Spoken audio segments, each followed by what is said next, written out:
O conhecimento é uma das bases de uma sociedade próspera e em busca de conhecimento é que nós viemos aqui conversar com uma pessoa ilustre que vai nos ensinar muita coisa.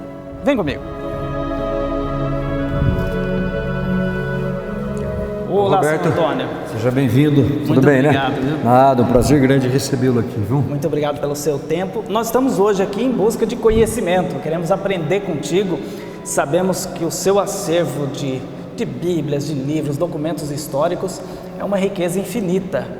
E a gente gostaria de conhecer todo esse arsenal, vamos dizer assim, de conhecimento, até porque o conhecimento tem poder, né? Claro, eu não tenho dúvida. Hoje nós vivemos uma era do conhecimento. É um prazer receber todos vocês, sejam muito bem-vindos. Vamos à biblioteca, então. Aqui está uma parte da biblioteca, né, Roberto? Olha, São 4 salas. são 4 salas. 4 salas. Quantos metros quadrados nós temos aqui de... O prédio aqui total é 3.100 metros quadrados. 3.100 metros quadrados. Nós temos 2 laboratórios de recuperação, né? Ah, é verdade, porque todos os documentos precisam passar por uma... Precisam. Porque são muito antigos, né? Uma biblioteca de obras raras é como uma sala de cirurgia. Uhum. Então tudo que entra, ela tem que ser, passa por uma quarentena, porque às vezes você tem algum bicho, uma traça, alguma contaminação que você pode trazer para cá. Ah, então entendo. tudo que vem de fora... Isso pode contaminar os outros documentos? Sim, é? sim. Olha então, que interessante. você tem que manter a temperatura estável. Então a gente o mais próximo possível da temperatura ambiente.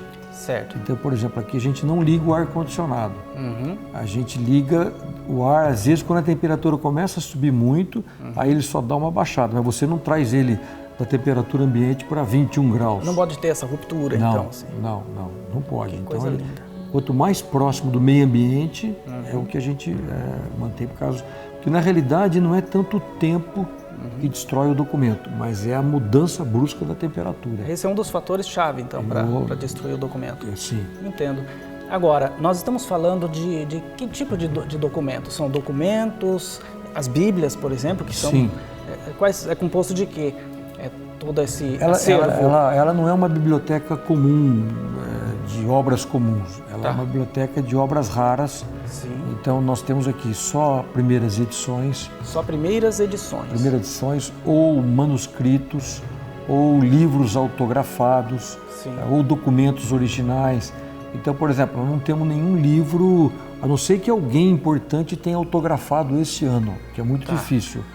Mas um livro foi publicado esse ano... Um livro comercial, por exemplo. Não, aí você não vai achar aqui. Não vai. Não, a não ser que esse livro, no passado, vamos pegar aí, por exemplo, um livro muito importante, tivesse uma personalidade muito importante que tivesse assinado agora.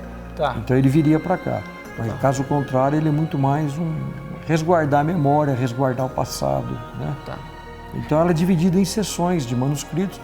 Basicamente, ela trabalha muito na área religiosa, Bíblias, uma ênfase muito forte na questão da reforma protestante. Ah, da reforma. Isso. E também na área da liberdade econômica.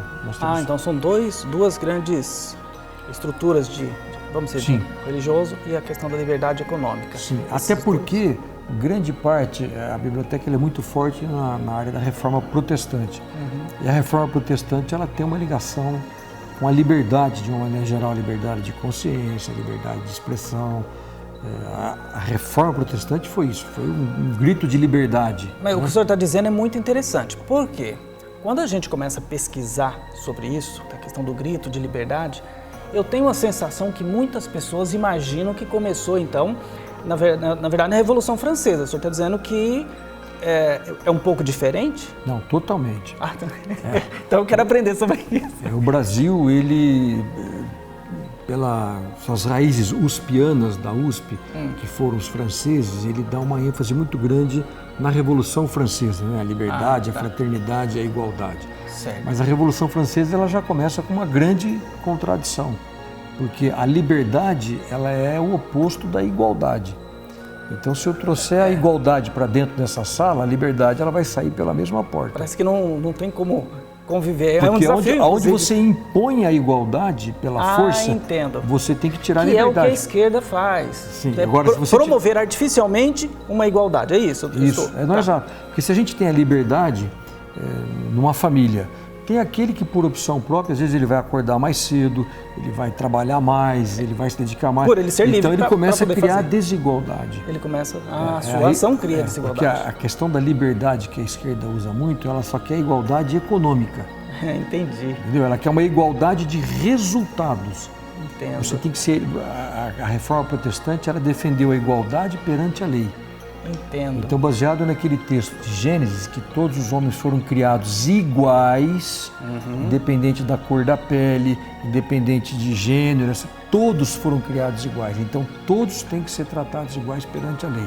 Agora, os resultados da sua atividade, da sua profissão, isso aí ninguém pode garantir que seja igual. Aí você tem que ter a liberdade de empreender, de construir os seus negócios.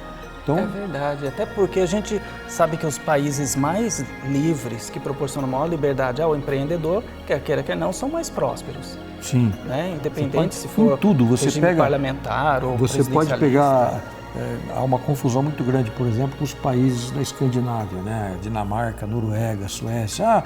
Eles são países socialistas. Não, É porque tem planos sociais muito eles têm um estado de bem-estar social muito grande. Conquistado dentro da liberdade econômica, mas eles são países altamente com grande liberdade econômica.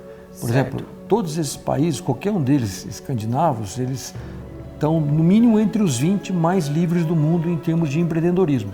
Entendo. Então as pessoas querem associar as coisas diferentes. Não. E não é verdade, então, né? eles não são países socialistas, porque eles têm liberdade econômica. Tem a liberdade. E tanto é que, você vê, se você fizer um estudo dos últimos 5 anos, o país que mais reduziu impostos no mundo foi a Suécia. Ah, Suécia. Então ela está derrubando, porque ela está vendo que aquele estado gigantesco, mais de 50% do PIB em impostos, é insustentável. Então ela própria está recuando. No caminho, vamos dizer assim, por exemplo, a Suécia não tem nem próximo da lei trabalhista que nós temos no Brasil. Não tem direitos, não tem 13º, não tem. Então, como é que você pode falar que é um país socialista? É verdade, é verdade. A Suécia, por exemplo, na área da educação, ela usa o Vale Educação. Ou seja, onde o estudante ele tem liberdade de escolher a sua escola. Certo. Então isso não tem relação nada com o regime socialista, onde toda a escola é pública. Então a biblioteca é isso, ela procura tratar com esses temas e há muita ligação desde a época da Reforma Protestante, porque na realidade assim, se você pensar bem, os nossos valores judaicos cristãos, eles são os alicerces principais dessa civilização na qual a gente vive hoje. Entendo. E isso, uma das coisas que ela prega muito é a liberdade econômica. Como você tem lá atrás, quando Moisés recebeu os 10 mandamentos, quando você tem lá assim, não furtarás. O que significa isso? Propriedade privada. É verdade, porque concordo. Você não pode roubar Já está considerando a propriedade privada. Então ali já se estabelecia isso. Né?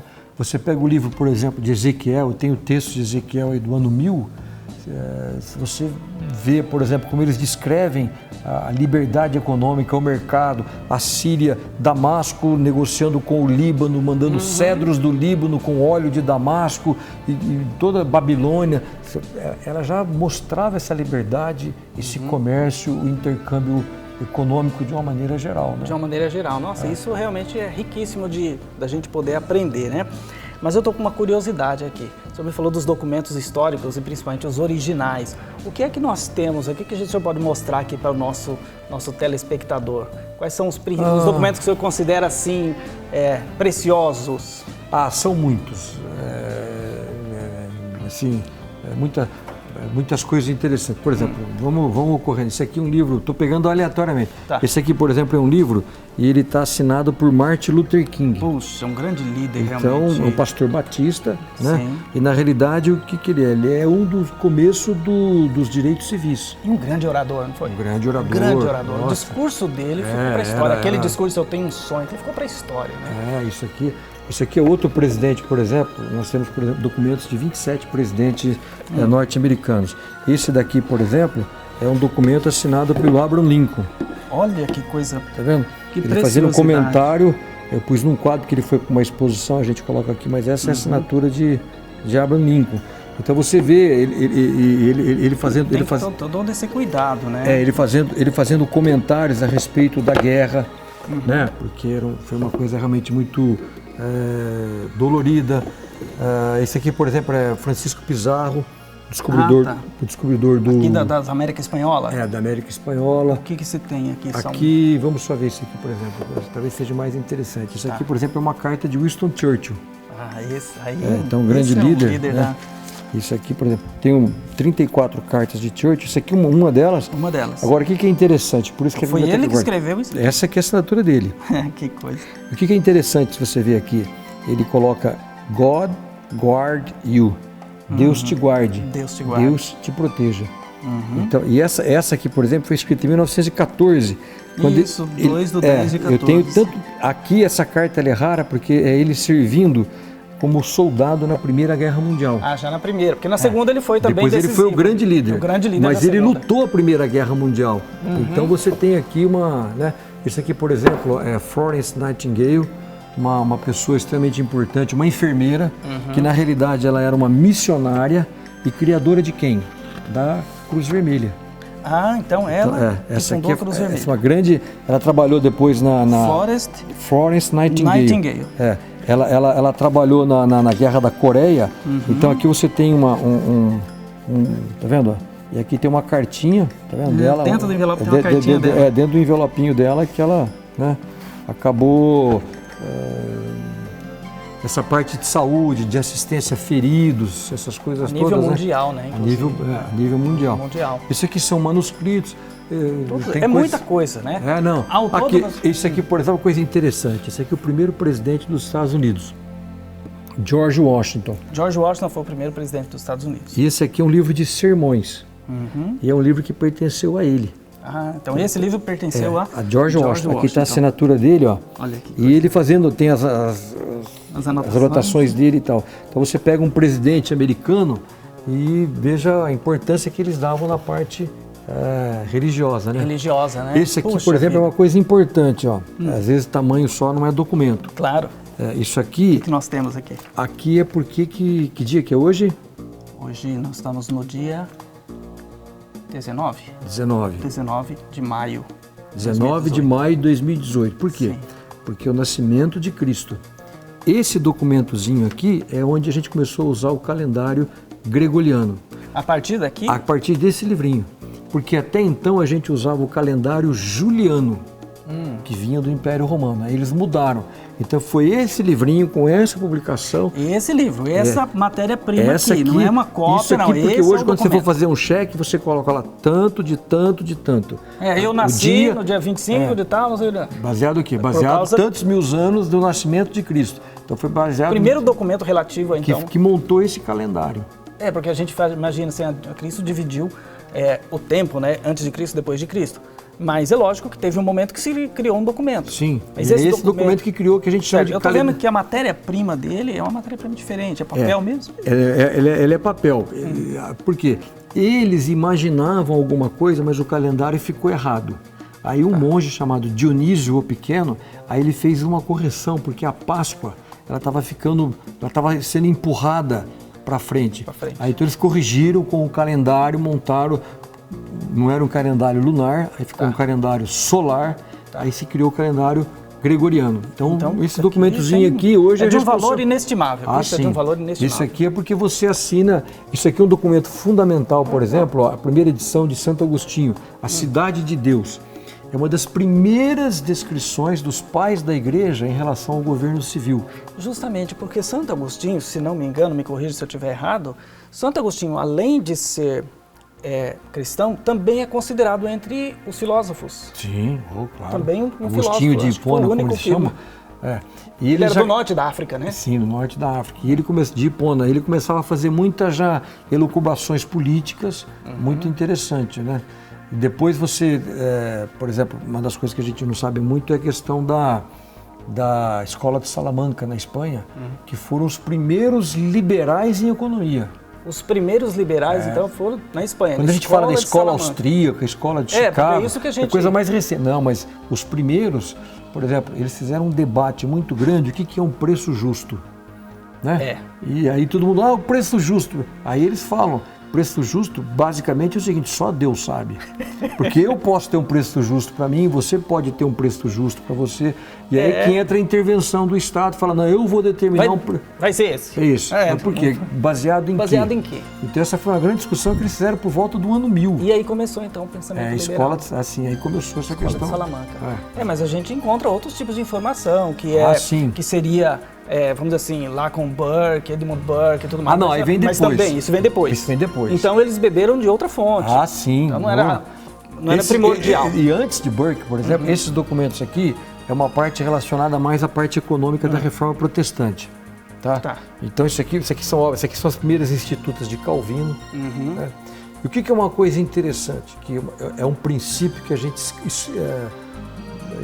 se esqueceu hoje.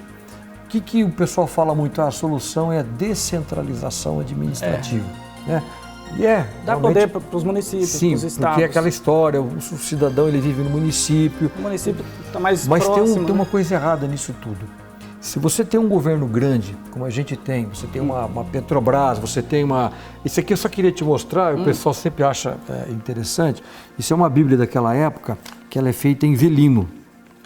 Tá. Isso aqui não tinha papel naquela época ainda, né? O papel foi invenção chinesa, mas isso aqui é do ano 1100. 1100. Então isso aqui é o couro que vai nas costas aqui da ovelha. Só aquela pequena faixa do couro se chama velino. Não é um pergaminho, é um velino, é um couro mais delicado. Então uma Bíblia como essa, você precisava de 500 a 600 ovelhas para você fazer ela. Então, em que época, mais ou menos? Isso até mais ou menos 1300, 1400. Que coisa incrível. Você vem com papiro. Foi antes, então, da prensa de Gutenberg, né? Foi antes da prensa de Gutenberg. Por exemplo, isso aqui é um papiro, só para você ter uma noção, que era uma folha, como uma taboca que a gente vê numa represa. Como desde a época dos faraós, dos egípcios. Então, isso aqui, por exemplo, esse aqui é um papiro, é uma folha, né? Então ela fica aqui. Mas o que eu estava te dizendo, uma das coisas que os reformadores fizeram na Reforma Protestante foi o seguinte: não adianta, se você tiver um governo grande e você descentralizar isso, você vai descentralizar essa máquina grande. Eu tenho uma Petrobras. O que eles criaram? Eles falaram um negócio que chamava o seguinte: o princípio da subsidiariedade. O que é isso? É que se tem alguém que está em dificuldade, a primeira pessoa que tem que acudir àquele que está em necessidade é os seus familiares. Os mais próximos. Se não são os familiares, são os vizinhos. Depois dos vizinhos, ou a igreja, a comunidade local, e vai subindo. O Estado, o governo civil, ele entra na última instância. Acaba nem chegando. Então, antes da descentralização, o melhor é você praticar esse princípio da subsidiariedade. O Estado só vai quando alguma instância inferior não conseguiu fazer. A esquerda defende o contrário. O Estado vai resolver. É o primeiro que chega. É o primeiro que chega. E chega com uma ineficiência brutal, porque ele está distante da necessidade. Isso aqui é só uma característica. Isso aqui é a edição de Lutero. Essa é a edição... Primeira edição da Bíblia dele. A original. Isso foi uma coisa importante, porque aqui foi a propagação do conhecimento e de alguns valores. Porque até então a Bíblia não era traduzida. A tradução da Bíblia nas línguas nativas é uma herança protestante. Por quê? Porque depois todo mundo, hoje todas as igrejas adotam isso. Mas o que era importante? Um alemão, ele poderia ler a sua Bíblia em alemão. Um austríaco, um espanhol. Caso contrário, teria que ser um erudito, porque aí vai ler em latim. Tanto é que era em latim, ou se fosse no original era grego e hebraico. Nesse sentido, democratizou. Sim, muito. Você propagou o conhecimento. E sobre documentos da história do Brasil? Tem-se também esse tipo de documento? O que nós temos aqui de interessante? Várias coisas. Eu só queria te comentar uma coisa que é interessante nesses documentos. A gente estava falando de religião e economia. Né? Uma das grandes coisas feitas na Reforma Protestante, até a Reforma Protestante, e depois vários historiadores católicos também abraçaram essas teses. Alguns da igreja que foram contra, porque havia uma posição muito contra a questão dos empréstimos, dos financiamentos, que era chamada lei da usura. Então, até a Reforma Protestante se combatia veementemente o empréstimo. Então, não era permitido o empréstimo. Aí Calvino vem e ele faz um comentário sobre o livro de Êxodo. E ele diz, não, a Bíblia não proíbe o empréstimo. Você imagine hoje, se a gente fosse viver sem o empréstimo. Ou você financia o carro, você faz um financiamento estudantil, financiamento para sua casa, para tocar o seu negócio e tal. Bens de alto valor. Mas foi ali, naquele momento, por uma questão teológica, em que se liberou o financiamento. Porque até então se acreditava que ia para o inferno aqueles que... Era uma coisa... Isso aqui só a gente chama de brasiliana. Tá. O que é importante? A maioria deles, eles eram missionários. Então eles vieram para cá para trazer o evangelho. Então eles foram os primeiros europeus que chegaram aqui, chegaram na Índia, chegaram na China. Os jesuítas chegaram na China. E quando eles chegavam, eles eram os primeiros a colher as impressões que tinham daqueles países. Entendo. Então, se você quiser saber como que era o Brasil na época de Pedro Álvares Cabral, por volta de 1600, quais são as fontes? São esses missionários. As fontes originais, os missionários. Então, isso é uma coisa que muito interessante. Por exemplo, esse missionário aqui, ele é chamado de Ulrich Schildmann. Ou você tem aí Hans Staden. Hans Staden tem uma história assim, muito interessante. O pai dele era amigo de Lutero. Então, ele vem para cá como missionário. E quando ele chega, o navio naufraga na costa, próximo a Santos, e ali eles são presos pelos tupinambás, que eram canibais. Os tupinambás eram canibais. E aí eles são aprisionados e eles começam, a cada dia eles vão abatendo um europeu e vão comendo esse europeu. E ele vai percebendo que um dia ele iria morrer. E quando chega o dia dele, mas é uma coisa interessante, em que ele tinha... O pai dele ensinava a cantar os salmos na versão de Lutero. Quando chega no momento dele, ele começa a cantar, então, se preparando para a morte. Lógico. E os índios, os tupinambás, ficam impressionados com aquele tipo de cantoria que eles nunca tinham visto. Vai ser encantador. E foi cantar o hino de salmos que o salvou. E ele não é morto. Então ele é liberado, ele volta para a Europa e ele faz a primeira publicação sobre canibalismo. Então, se você vê aqui, por exemplo, a capa do livro dele, isso causou um espanto na Europa. Uma coisa. Aqui, nuas, aqui, né? Não, e outra coisa, tá vendo? Comendo um braço. Aqui você está vendo, está comendo uma perna, ó. Então aí... Imagino para aquela época. Para aquela época. Aí havia aqui várias cenas, né, quando eles chegaram, como é que eles foram. Mas o que era importante aqui... Esse nós estamos falando, não é cópia, esse aqui é um documento original. Esse aqui é de 1527. Foi esse que ele escreveu. 27 anos depois. Naquela época fazia esse tipo de impressão, né? Esse tipo de Isso aqui já é uma impressão já. Mas aqui foram as primeiras cenas que chegaram de canibalismo, da antropofagia. Então aquilo foi um escândalo na Europa. Foi um negócio, né? Isso aqui é Villegagnon, por exemplo. 1562. Aqui a primeira biografia de José de Anchieta. A primeira biografia escrita aqui no Brasil? Escrita aqui no Brasil, tá? Escrita aqui e publicada em Portugal. Então tá aí a primeira edição. Tudo isso daqui são a gente chama de brasilianas, e depois você tem para outros setores, você vai para a Índia. Isso daqui é a primeira Bíblia em português, ó. Tá vendo? Ela tinha 23 volumes. Tá. Então ali é uma Bíblia só, né? Então são aqui 23 uma Bíblia, volumes. Daqui até aqui é uma Bíblia. Tá. Só que quando eles começaram... A primeira escrita em português. Primeira edição da Bíblia em português. Né? Começaram a fazer alguns livros, e essa aqui foi a primeira vez que ela foi publicada. Cada um ela demorou quase 19 anos. Publicava um livro, depois publicava outro livro, terminou o Velho Testamento, aí passou para o Novo Testamento. Aí, essas aqui, por exemplo, cada uma dessas Bíblias é a primeira edição em alguma língua. Em alguma língua. Então, uma língua. Alemão, por exemplo, italiano. essa daqui, ó, a primeira, Giovanni Diodati, 1641, é a primeira edição do italiano.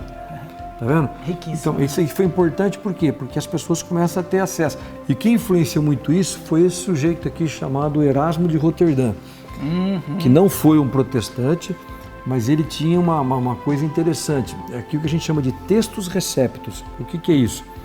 Ele juntou todos os manuscritos gregos e fez um Novo Testamento. E o que ele disse? Olha, eu quero publicar isso aqui de uma maneira, ele dizia assim, que eu queria que o homem que tivesse com a mão no arado, a mulher no mercado, as crianças na rua pudessem ler isso. Então você imagina a propagação da ideia que você não tem com uma coisa... Imagina, então ele meio que trocou em miúdos, então ele escreveu algo bem mais... Sim, simples. Aquela pessoa simples. Baseado nisso que os reformadores traduziram, porque já era um linguajar fácil, aí foi traduzido. Aí que foi... Aí vai para o inglês, vai para o alemão, vai para o italiano, vai para o português, aí a coisa Hoje, depois nós vamos ter, vou te mostrar uma sala que tem lá. Ali nós temos 1.600 línguas diferentes. 1.600 línguas Hoje diferentes. a Bíblia é o livro mais traduzido. Mais vendido também.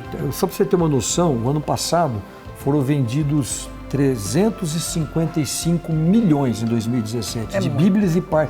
Nenhuma outra literatura chega próximo disso. Não vai chegar, não tem como. Não tem como. É impossível. Então é o livro mais lido, é o livro mais distribuído, é o livro mais produzido, é o livro mais traduzido, disparado em relação a... Agora eu estou vendo um livro aqui que... Esse aqui, por exemplo, deve ser pesadíssimo. Esse aqui é Maurício de Nassau. Aquele... Período holandês. Do período holandês, na invasão de Pernambuco, que você vê Nordeste. que foi uma coisa... por exemplo, o Brasil teve a primeira sinagoga da América. Antes dos Estados Unidos ou de qualquer outro país. Graças a essa liberdade de consciência que eles traziam. Né? Então, verdade, né? Então, muitas vezes a gente tem uma impressão muito negativa da família imperial, mas eu percebo aqui uma liberdade de sim. Que Dom Pedro I, eles realmente proporcionava liberdade de expressão religiosa. Muito, tanto é que várias outras denominações elas chegaram para cá graças ao imperador que teve essa liberdade de consciência e de liberdade de culto. Mas Maurício de Nassau, o que é que nós temos aqui de Maurício de Nassau? Esse é um livro dele, porque ele resolveu fazer um livro contando os feitos dele. Aqui na América, por exemplo, a América, aqui no Brasil, em Recife especificamente, nós tivemos o primeiro zoológico, nós tivemos o primeiro jardim botânico, nós tivemos o primeiro observatório astronômico da América. A partir dessas coisas. E ali tem documentos, então, relatando os feitos. É um livro que ele escreveu contando tudo isso. E ele trouxe pintores, ele trouxe Franz Post, ele trouxe Barlels, que fizeram aquelas pinturas. Tudo isso que você tiver hoje, por exemplo, quando a gente vê aquelas gravuras antigas dos escravos, por exemplo, foram feitas pelos pintores holandeses. Rugendas, Proust. A contribuição foi muito grande. Apesar de muitos historiadores dizem que ali nasceu, na Batalha de Guararapes, né? Sim. A defesa do território nacional, os brasileiros lá, que começaram a se sentir brasileiros a partir do momento que expulsaram os holandeses. Sim, eles falam que às vezes é o nascimento do exército e tal. Mas o que é importante? Graças àqueles estrangeiros é que a gente tem as imagens de como era esse Brasil daquela época, como era uma escrava, como era uma família de engenho. Porque eles observavam, documentavam. Eles documentavam, faziam essas gravuras, essas coisas todas. Né? Puxa, o que nós temos aqui? Aqui, por exemplo, é interessante, esse aqui é um comentário do livro de Salmos. E se fazia muito isso naquela época. E Cristóvão Colombo, ele era um italiano, ele era genovês. As pessoas sabem disso. E ele vem para cá e assim que ele descobriu a América, esse livro aqui é um pouco depois do descobrimento da América, um bispo de Gênova resolveu fazer um psaltério. O que é? Ele pega o livro de Salmos, ele resolve fazer um comentário. E quando chega no Salmos 19:4, quando fala assim: no entanto, a voz de Deus será ouvida por toda a terra, até os confins. Quando ele vai fazer o comentário de confins, aí ele para e fala: olha, e tem um conterrâneo chamado Cristóvão Colombo que descobriu um novo mundo. Um novo mundo. Então isso aqui é a certidão de nascimento da descoberta de Colombo. É a primeira biografia de Cristóvão Colombo foi num comentário do livro de Salmos. Entendo. Então você vê a história agregado à parte da... E aqui, nós temos aqui Esse é um Torá. Um Torá. É, um Torá, né? Aqui, por exemplo, você vê... O Torá vamos dizer assim, trocando em miúdos, é a Bíblia dos judeus, ou não? Não, o Torá, ele é apenas os 5 primeiros livros da Bíblia. Gênesis, Êxodo, Levítico, Número e Deuteronômio. É o que nos une, então, aos judeus. Na realidade, o que o judeu tem? O judeu tem o Antigo Testamento. Nós temos o Antigo e o Novo Testamento. Eles pararam Foi ali que Sim, eles pararam no Velho Testamento. E do Velho Testamento, eles têm os 5 primeiros livros, que foram os livros escritos por Moisés, eles chamam de Torá. Torá. Então, isso aqui é uma Torá. Tanto é que a palavra Bíblia, você não tem no texto sagrado, né? Você não tem, essa palavra não existe.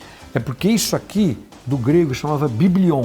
Biblion. Que chamava rolo. Rolo. Então, até eu tenho, lá tem aquela Bíblia amarelinha lá, ela é a primeira Bíblia que vem a palavra Bíblia. Tá. Porque ele acabou de imprimir e ele falou: como é que eu vou colocar o título? Mas veio da onde? Veio de um biblion, porque ele tirou do rolo e colocou na prensa para fazer aquilo. Daí vem. Aí ele pôs Bíblia. Ah, então a Bíblia não está no texto, é uma expressão que, que você tem. Tudo isso aqui, essa aqui é uma seção de incunábulos. Incunábulos é tudo aquilo que foi impresso antes de 1500. Ah, esse termo então define tudo aquilo que é impresso antes de 1500. Gutenberg foi em 1450, então desse período até 1500 a gente chama de incunábulo. É uma expressão para, chamamos eles são desse tipo de capa. Então todos esses livros aqui foram feitos antes do descobrimento do Brasil. Antes do descobrimento do Brasil? Antes do Brasil. Foram feitos já pela prensa de Gutenberg. Ah, já pela prensa, mas antes. Que é 1450. Então, nesses 50 anos, o que você tem aí são os incunábulos, né? Ah, tá. Esse termo vem do... É um termo... É de latim. Incunábulo, uma coisa que está guardada, uma coisa que era preciosa e que a prensa acabou divulgando. E o que nós temos do outro lado? Então, ali, se você quiser conhecer, aqui em cima é uma parte de dicionários e de missões, aí é muito forte na área de missionários. E essa parte aqui é a parte de línguas. Então aqui para cada, deixa eu acender a luz aqui, para cada dessas que você vê por aqui é uma língua diferente. Então aqui nós temos 1.600 línguas, como a gente diz. 1.600 línguas aqui, e os documentos são também bíblias ou são outros tipos de documentos também? Não, aqui nesse caso aqui só são bíblias. Só bíblias? Só bíblias. Então qualquer uma delas, esse aqui por exemplo é o tibetano. Puxa vida, tibetano. Aqui você pode ver, ó, a língua falada lá no Tibete. No Tibete. Aí, tá vendo? Olha só. Esse aqui é o tibetano. Esse aqui, por exemplo, é o Khmer. Khmer é um... Falado no Khmer, vizinho do Vietnã e vizinho do Camboja. Isso. Aí, tá vendo? Ó, uma língua diferente. Então, você pode ir pegando essas línguas, e se você... Vamos pegar essa daqui, por exemplo, ó. Aqui, indonésio. Indonésio. Falado na Indonésia. É um dos maiores países muçulmanos, né? Sim, é o maior país. É o maior país Esse aqui é o Ilocano, é falado nas Filipinas, ó. Já um pouco mais então, próximo. Ilocano.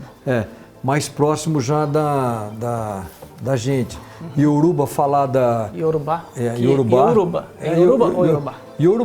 Yoruba, mas aqui no Brasil africano. a gente fala. Esse aqui, por exemplo, ó, Inupiat, vamos ver onde é que ele é falado, para você ter uma noção. É falado por esquimós do norte, lá no Alasca. Lá no Alasca. Aí como é que é, ó, por exemplo. Jesus dá para ler, mas o restante está difícil. Tanto é que nós temos um livrinho que é Jesus escrito em 1.600 línguas. Ah, Jesus escrito em 1.600 línguas. Então, cada um desses exemplares... Porque a gente imagina que nós temos 200 e poucos países, então imagina que tem 200 e poucas línguas. Não, então não é isso. 6.000 línguas. Existem 6.000 línguas. Línguas e dialetos. E já se perderam muitas, né? Sim. Poxa vida. Línguas e dialetos, né? Então a gente... Isso aqui é até uma maneira de você preservar um pouco da cultura. Da cultura, né? Eu não imaginava isso, 1.600 línguas, mas de forma alguma. Mas ainda temos muitas línguas que a Bíblia não foi traduzida. Que não foram. Não, que ainda precisa ser feita, né? Isso daqui é uma outra coisa interessante, a Bíblia em Braille. Ah, em Braille. Né? Se você quiser ler, então... Toda essa coleção aqui é uma Bíblia. É uma Bíblia que está em Braille. Porque você tem que... O volume que você usa, né? Realmente ela recente ou é?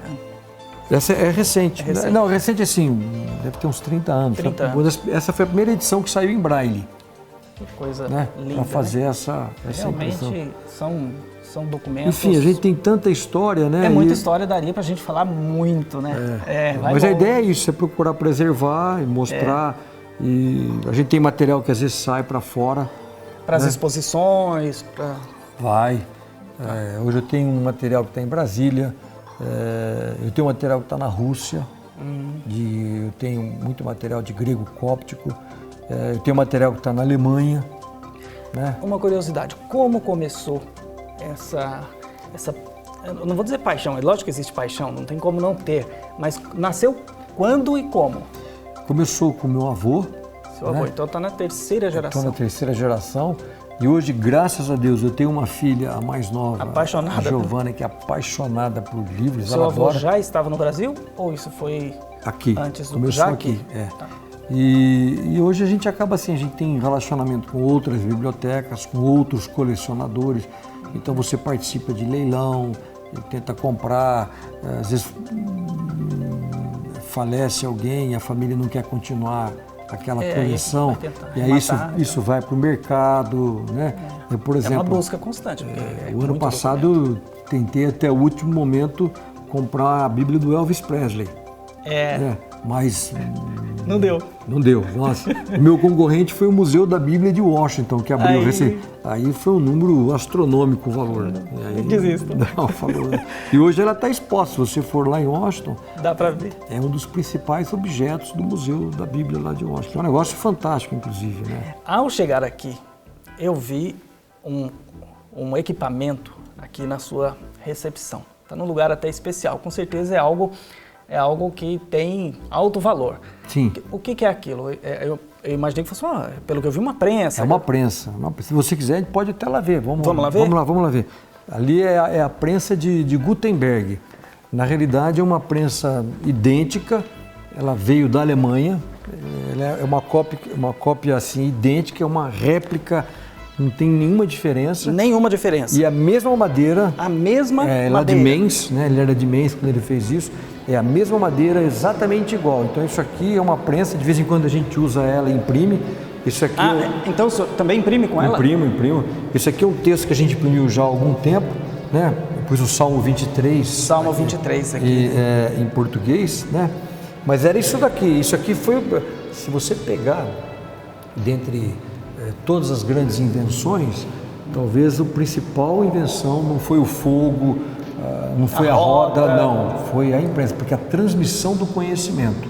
Né? Eu fico imaginando agora com a internet, o quanto, por exemplo, agora nós vamos ter eleições, o quanto a internet pode ser decisiva. Eu fico imaginando o momento em que isso aconteceu, né? Em 1500, 1450. Sim. Né? Foi uma revolução, quer dizer, se democratizou o conhecimento, foi possível realmente pegar tudo isso e ser possível reduzir o custo de produção, né? Sim, e aqui está baseado na educação, né? Você possibilita que os mais pobres... Você imagina, se você tivesse uma Bíblia, você precisava de 600 ovelhas, significaria o quê?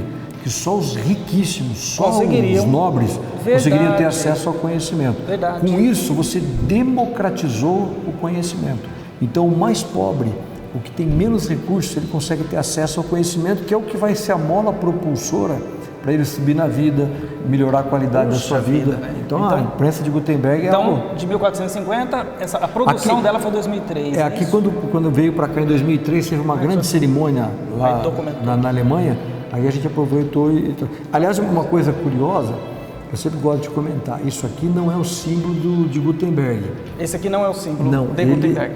Ele teve que financiar, então ele pegou um dinheiro emprestado no banco, financiou, imprimiu. Aliás, ele poderia ter impresso um romance, uma novela, mas ele resolveu imprimir a Bíblia. Só que foi tão interessante que depois ele quebrou financeiramente, aí o banco foi lá e tomou a prensa. Como acontece hoje, né? Você quer montar um negócio, não consegue. Então, esse símbolo aqui são os símbolos dos banqueiros. Dos banqueiros. Aí eles vieram e... pegaram e eles continuaram trabalhando com a prensa. E eles continuaram. Continuaram imprimindo. Tem uma história incrível, realmente tem. O Gutenberg acabou morrendo pobre, quase como grande parte dos inovadores, como grande parte das pessoas que às vezes são incompreendidas. Adiante do seu tempo, né? Pessoas muito adiante do seu tempo. É o desencaixe, né, com a engrenagem. São pessoas que criam aquele desconforto no primeiro momento. Né? Eles são e só gerações atos de ousadia. Né? Sim, eles trazem... Eu me lembro que tem uma frase do Henry Ford que é muito interessante, que ele fala assim, porque às vezes a gente pensa assim, bom, você tem que fazer o atendimento, atender o cliente, mas não é só isso. Ele dizia assim, se eu fosse perguntar para o meu cliente o que ele queria um cavalo mais veloz. Todo mundo andava numa carruagem. Não imaginava o carro. O que eu quero? Só que não tinha a mínima ideia do que seria um carro. Ele só queria um cavalo mais veloz. Mas aí o empreendedor tem que interpretar isso, velocidade. Então outro... E trouxe um carro no lugar de uma carruagem. Então, um negócio superou totalmente... expectativas, né? Foi uma grande transformação, né? Então, o mundo vem vivendo. Agora, isso você precisa ter o quê? Liberdade. Sem isso, para que as pessoas possam criar. Essas grandes invenções, elas não vêm do governo. Não foi o governo que criou a prensa, não foi o governo que criou o iPhone, não é o governo que criou o Instagram, o Facebook, as coisas que todo mundo usa hoje. Isso é ele vem para, como se diz, ele vem para taxar, ele vem para regulamentar, geralmente... E essa regulamentação ele não é ativo nesse sentido, ele é reativo. Que é um dos problemas do Brasil. O brasileiro, ele é criativo, tanto é que um brasileiro é um dos fundadores do Facebook, por exemplo. Mas ele não criou aqui. Criou lá onde tem um ambiente propício para isso. É verdade. Que uma das coisas, a gente às vezes fica meio assim, não, os Estados Unidos é diferente, é cultural, não. É um ambiente dessa liberdade econômica que, infelizmente, a gente não tem aqui. Não tem. E aparentemente nós estamos em vias, pelo menos caminhando, não sei a que velocidade, nesse sentido. Eu sei que eu sou um pouco otimista nesse sentido, mas eu percebo um debate muito mais acalorado que antes, com relação a modelos de governo, com relação à intervenção do Estado. Está acontecendo isso? Não, eu acho que a população, de uma maneira geral, ela começa a ter a consciência que esse Brasil público que nós temos hoje, ele tem que ser reinventado. Ele não suporta mais, porque se você pegar todas as coisas que dependem do Estado, elas não funcionam. Não funcionam. O Estado segurança é um caos. Ele não cuida da segurança, da saúde e da educação. Que são as coisas principais que ele poderia estar cuidando. Então, tudo isso tem levado a população a questionar esse tipo de governo que a gente tem. Aí ele vai explorar petróleo, levar carta, vai fazer aquilo que não tem competência para fazer, até porque, por ser um monopólio, não precisa ser eficiente, porque não há competição. Sim, é a gente que paga essa conta. O governo é um monopólio. E aí acaba empobrecendo a população. Infelizmente. Sr. Antônio, olha, foi uma aula riquíssima, não tenho dúvida nenhuma que essa aula vai alcançar o Brasil inteiro, porque realmente foi riquíssima o seu tempo com a gente. Quero te agradecer. Imagina, um prazer muito grande estar aqui com vocês. Doando um pouquinho do seu tempo, que é muito corrido, eu sei que é. Nós tivemos um grande desafio para poder encaixar um horário. A gente já vem trabalhando 90 dias trabalhando, mas valeu a pena. Obrigado, Romero. Obrigado e disponha. Muito obrigado. Um abraço grande, bom trabalho. Um abraço grande. Vamos que vamos.